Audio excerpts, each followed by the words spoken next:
Normalement, quand on commence une vidéo, on est censé faire un hook, une phrase d'accroche, quelque chose qui va retenir votre attention pour vous conserver tout au long de la vidéo. Mais là, je dois parler de succession. Et je vous avoue que c'est même pas que j'ai pas d'idée en fait. Je trouve que ça ne se fait pas. On est sur une thématique qui est tellement complexe, c'est touchy de parler de ça. Quand on parle de succession, il y a deux types de succession. Il y a les donations du vivant.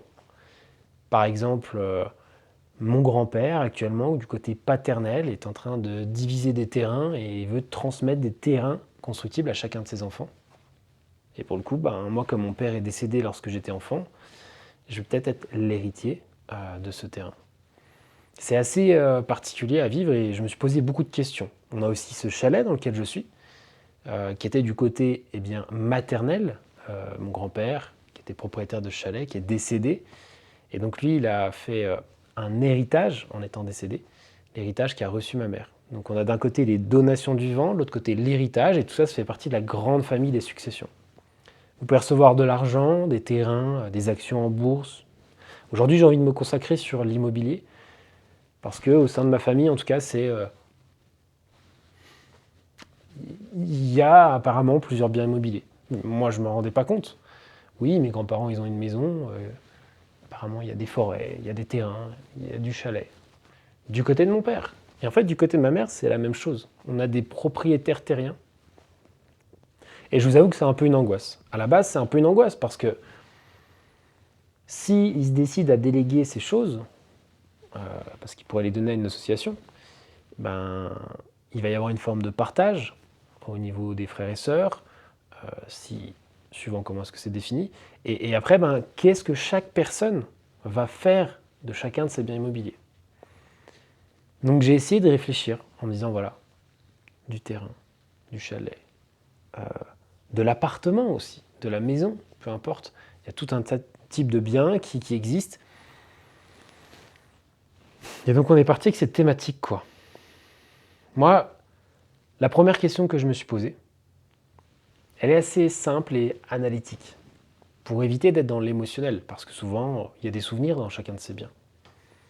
Et je pense que si on rentre trop dans l'émotion, forcément les décisions qui vont être prises, en tout cas au niveau économique et au niveau financier, ce ne sera pas forcément les meilleures. Donc, est-ce que le bien que vous allez recevoir, est-ce qu'il va vous coûter de l'argent? Et combien est-ce qu'il va vous coûter? C'est quelque chose qui est important à savoir. Donc, quand vous allez le recevoir, il peut déjà y avoir un impôt à payer. Avant même de recevoir le bien, on doit s'acquitter de l'impôt. Donc dans certaines situations, en fait, il y a des personnes qui vont simplement vendre pour pouvoir s'acquitter de l'impôt. 30, 60%, ça dépend des cas de figure. Je ne rentre pas dans les détails, je ne suis pas un expert. Et donc ils vont récupérer le reste de la somme. Et au final, dans ces situations-là, même si ça fait mal et que ça déchire, on se retrouve avec de l'argent et, selon moi, d'après mon petit travail de recherche que j'ai fait là, ça n'engage que mon avis personnel, je pense que c'est une situation qui, même si elle laisse de la douleur, économiquement, pour les héritiers, c'est la plus simple, parce qu'après on se retrouve avec de l'argent, et c'est plus simple de gérer de l'argent que de gérer des biens. Donc il y a l'impôt. Ensuite, il y a quoi? Il y a le crédit. Est-ce que la personne qui décède avait encore un crédit sur ce bien? Et donc, lorsqu'on prend ce bien, on doit continuer de s'acquitter du crédit. Si il n'y en a plus, ça réduit quand même les charges. Et si on le vend, eh bien, il faut avoir assez d'argent pour payer ce crédit. Payer le crédit et les impôts. C'est tout un tas de choses qu'il faut prendre en compte dans les calculs et qui, du coup, vous faire prendre la décision de conserver ou pas le bien. Au niveau des charges, j'ai mis des charges d'entretien du bien. Là, on est dans un chalet de montagne. Ça paraît pas comme ça parce qu'on n'y vit pas. Mais bon, il y a une façade, il y a des volets, il y a une toiture. C'est pas rare que tous les 5 ou 10 ans, histoire de faire en sorte que le bien soit encore au goût du jour, eh bien, il faille repeindre les volets. Il n'est pas rare qu'il y ait une petite tempête, on est à 1200 mètres d'altitude, qu'il y ait une tuile qui s'envole. Eh bien, il faut entretenir le bien. Ça coûte de l'argent. Sur une maison, donc le chalet, c'est comme la maison, on parle de 2,5% du prix du bien. Ça correspond au budget annuel pour entretenir le bien. Donc si vous avez une maison à 100 000, ça fait 2 500 euros. Il faut prendre en compte dans le budget. Donc on ne le met peut-être pas tous les ans, peut-être c'est de l'argent qu'on met de côté. Et au bout d'un certain temps, ça nous permet de payer un toit, par exemple, à 10 15 000 euros. Il faut le noter. Est-ce qu'il y a des charges de copropriété dans un chalet, dans une maison? Non, il n'y en a pas. Mais dans un appartement, des fois, il y a des charges de copropriété. Est-ce qu'on connaît exactement la bonne valeur? Et la valeur qu'on a vue le dernier trimestre, est-ce que c'est la même l'été que l'hiver quand il y a le chauffage? Il faut se poser les bonnes questions. Parce que ces chiffres, ils peuvent évoluer dans l'année. Ils peuvent augmenter dans le temps. On a la même chose au niveau de la taxe foncière. On a beau se dire, je reste sur l'exemple du chalet, ce chalet il est beau, il est bien. Ou le terrain même, le terrain constructible sur lequel il n'y a rien. Sur le terrain constructible, il n'y a rien, il faut s'acquitter d'une taxe foncière. Alors sur le chalet, il y a quelque chose, la taxe foncière est beaucoup plus importante, mais il y a une taxe qu'il faut payer tous les mois. Et potentiellement, suivant le type de bien, on a une nouvelle taxe qui est la taxe des logements vacants. Donc sur le chalet, pour l'instant, je ne suis pas propriétaire du chalet, mais il n'y a pas de cuisine, il n'y a pas de salle de bain, c'est pas quelque chose qui est habitable. Donc le courrier peut être défendu en disant que non, on ne peut pas mettre un locataire dans ce bien-là. Mais un appartement que vous avez hérité de votre grand-mère et vous dites je vais le garder en résidence secondaire au bord de la mer, il aura une taxe de logement vacant. Et ça représente des sommes conséquentes, des 500, des 1000 euros suivant la taille du bien, peut-être beaucoup plus pour certains cas de figure. Quand vous mettez toutes ces sommes les unes à côté des autres, vous devez vous poser la question, combien? Qu'est-ce que ça vous coûte de conserver le bien? Avant même de savoir qu'est-ce que vous voulez en faire. Parce que vous allez peut-être vous dire que oui, j'ai envie de faire ceci ou cela. Mais est-ce que les charges que vont occasionner la détention du bien, est-ce qu'elles valent vraiment le coup de les payer mensuellement? Et on n'a pas parlé d'assurance, d'eau, d'électricité, vraiment le fonctionnement à partir du moment où ça fait tout un tas de choses. Donc on se pose ces questions-là. Dans un deuxième temps, pour moi je pense qu'il faut se poser une question aussi par rapport à cette notion de combien, de calcul, combien de temps est-ce qu'on va passer autour de ce bien? Est-ce que vous êtes proche ou loin de ce bien? Si vous résidez à Paris et que vous êtes dans ce chalet-là en montagne en Haute-Savoie, où vous avez une maison au bord de la mer Méditerranée, pour vous rendre sur le bien, vous avez peut-être 500 km, peut-être des heures. Est-ce que vous allez y aller tous les week-ends? Une fois par an? Ça dépend un petit peu de tout le monde. Donc s'il y a un problème sur le logement, en combien de temps est-ce que vous allez être capable d'être réactif? Que ce soit vous qui alliez dans le logement, ou peut-être pour le gérer parce qu'il y a des locataires ou je ne sais quoi. Donc ça c'est la notion de distance et de temps de déplacement. On a aussi combien de temps est-ce que l'entretien va vous coûter en termes de temps. Je parlais de peindre les volets si c'est vous qui le faites tout seul. Mais même pour faire un toit, il faut chercher des artisans et ça coûte du temps. Et ensuite, il y a le temps de gestion du bien. Parce qu'il y a une gestion administrative au niveau des impôts. Je reçois ma taxe foncière. L'électricité, augmentation, un mail, j'ai reçu. Tout ça, ça occasionne aussi du temps. Est-ce que vous avez envie de gérer ce bien, d'y consacrer du temps? Je ne parle même pas de locataires. Donc imaginez si en plus vous mettez des locataires. Et peut-être que c'est votre passion, l'immobilier, et d'avoir des locataires comme moi, à titre perso. Et dans ce cas-là, abonnez-vous à la chaîne et on va se faire un plaisir de partager de la valeur autour de cette thématique-là. Pour le coup, vous faites un simple tableau avec des plus et des moins. Qu'est-ce qui pour vous apporte au niveau de ce logement? Venir en montagne pour des loisirs, se faire plaisir, aller au bord de la mer, si c'est un appartement au bord de la mer, peu importe. Mettez des plus dans les cases d'un côté, mettez des moins de l'autre côté, et dans les moins, on va avoir justement ces charges et ce temps. Et je pensais que c'était réellement important de passer du temps de vous expliquer ça. Parce que quand je viens dans ce chalet, on arrive, on s'installe, et il y a toujours un petit truc à faire. Il y a toujours un petit truc à faire, tondre la pelouse dehors, couper les chardons dans les champs pour que les vaches aient toujours accès à une pelouse de qualité. Il y a des vaches qui entretiennent le terrain autour. En bas, il y a un étang, en haut, il y a une source. Est-ce qu'il faut aller déboucher la source ou pas? Il y a toujours des petites choses à faire. Donc, à partir de ce moment-là, Si vous avez tout un tas de positifs, entre guillemets, eh bien, on va se poser la question de garder le bien ou pas. On va revenir dessus après. Dans un premier temps, on va se consacrer aux personnes qui ne souhaitent pas garder le bien. Qu'est-ce qu'on peut faire? Bah, pour moi, la première possibilité, et c'est peut-être la seule, c'est de se séparer du bien en fait. Se séparer du bien, le vendre. Il ne faut pas le voir comme quelque chose de négatif, parce qu'il y avait une histoire, parce qu'il y avait ceci ou cela. C'est l'histoire des personnes qui ont résidé dans le logement, même si vous, vous avez participé à cette histoire. Votre histoire, c'est la vôtre, celle des autres, c'est une autre histoire. Et dans l'immobilier, on ne peut pas être trop attaché. Et c'est pas parce qu'on vend un bien que les souvenirs disparaissent. Les souvenirs, ils sont ici. Les souvenirs, ils sont dans l'appareil photo, dans les caméras. Bah, le simple fait de vous rendre sur le lieu. J'ai cette impression, quand je discute avec ma famille et qu'on discute de biens immobiliers, qu'il y a quelque chose qui tourne autour du fait qu'on est matérialiste en fait. Tout le monde dit je n'aime pas le capitaliste, je ne suis pas matérialiste, je ne suis pas un consommateur. Mais quand on s'attache de manière, je ne sais pas le bon terme, mais vous voyez ce que je veux dire. Quand on s'attache à tel point qu'on en subit les conséquences, c'est qu'on est matérialiste. Et moi, j'ai pas envie d'être matérialiste. Je veux être détaché justement de ces biens immobiliers. De plutôt percevoir à travers ces biens immobiliers l'expérience. Venir en montagne un week-end, c'est une expérience. Ou la valeur du bien. Donc, le vendre, c'est une solution et il faut la voir comme un tremplin.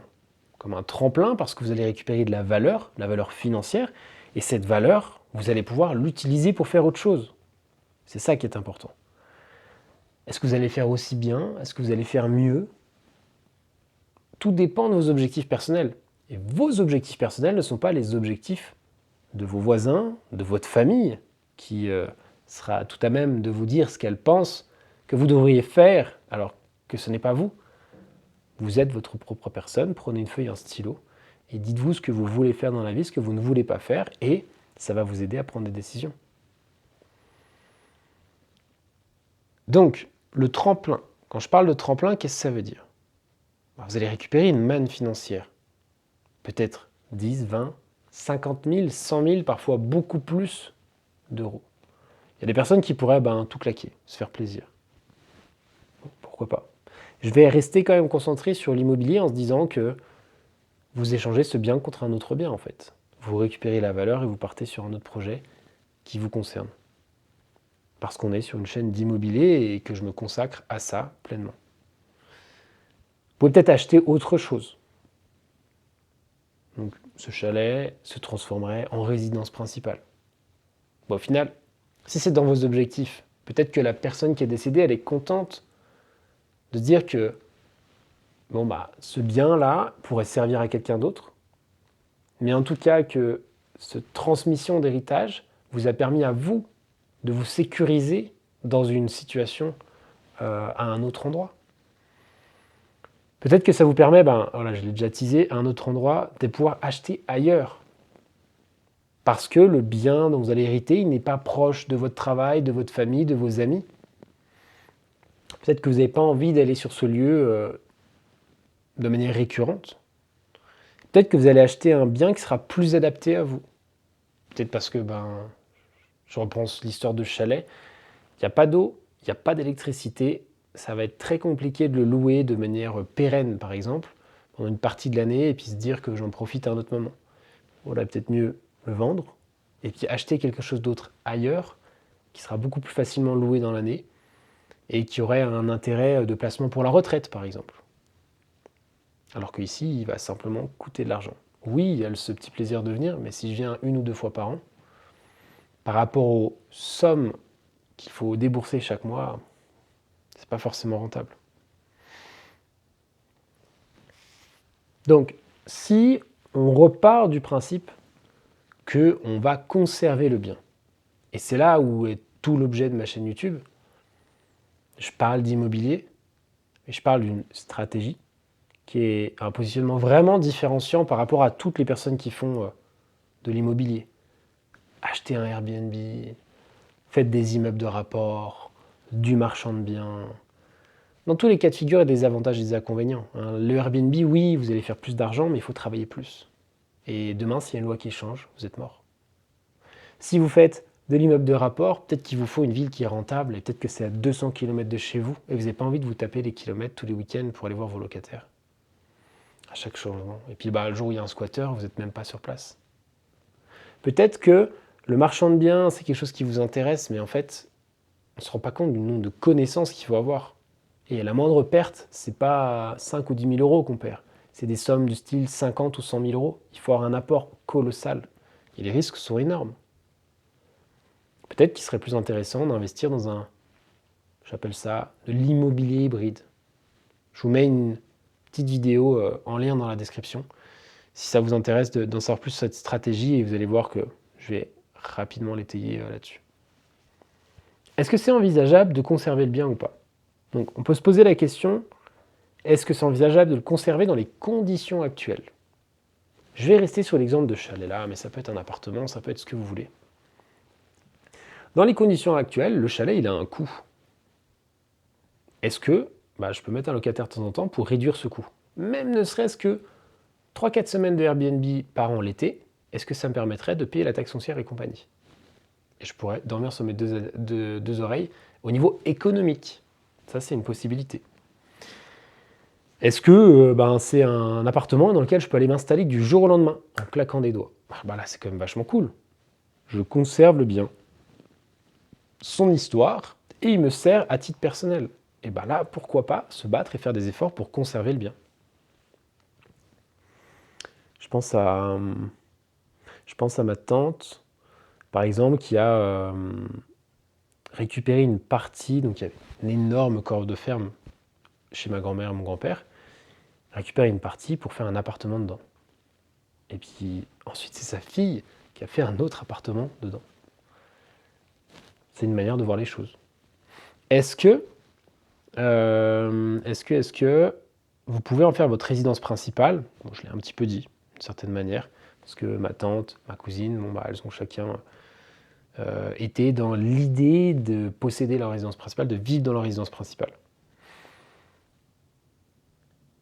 Si vous le louez, est-ce envisageable de le mettre en location tout de suite?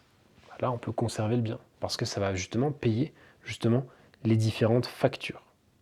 Donc, je redis un petit peu la même chose, j'avance. Si ce n'est pas le cas, si ce n'est pas possible de le faire dans ces conditions-là, parce qu'il manque quelque chose, il faudrait faire des travaux, il faut amener l'eau. Mon grand-père qui a des terrains constructibles, peut-être que ces terrains-là, dans l'absolu, ils ne servent à rien, donc il vaudrait mieux les vendre. Ou alors, est-ce qu'on pourrait construire quelque chose dessus, notre ERP? Est-ce qu'on pourrait construire des logements pour d'autres personnes et les louer? Donc, l'idée, c'est est-ce qu'on peut transformer ce bien? Il y a plusieurs façons de le transformer. 1, créer des logements. Donc, des fois, vous avez un bâtiment, un plateau, et vous avez 100, 200 mètres carrés, peu importe. N'imaginez pas construire la totalité de votre logement à l'intérieur, dans toute cette surface, mais divisé en plus petites parties. C'est une stratégie d'immobilier hybride où vous allez avoir une partie votre résidence principale et à côté une partie locative. Au lieu de faire un immeuble de rapport à 200 km, vous le faites chez vous. Et du coup, les locataires vont, par leur loyer, contribuer à payer le coût, à financer le coût de votre logement. Vous allez diminuer votre budget, pouvoir augmenter votre épargne. Et là, forcément, on se sent beaucoup mieux au niveau économique. J'espère que cette vidéo vous a plu. N'hésitez pas à me dire dans les commentaires si vous avez, c'est pas un projet d'héritage, mais si vous allez recevoir un héritage. Et donc, est-ce que vous allez le subir ou est-ce que vous avez déjà conçu un projet concret justement autour de ça qui vous permettrait de transformer, on va dire, vos finances personnelles d'une certaine manière. Il ne faut pas le voir comme quelque chose de négatif. Il faut se dire que ça peut apporter un plus dans votre vie, malgré la charge mentale que cela peut occasionner.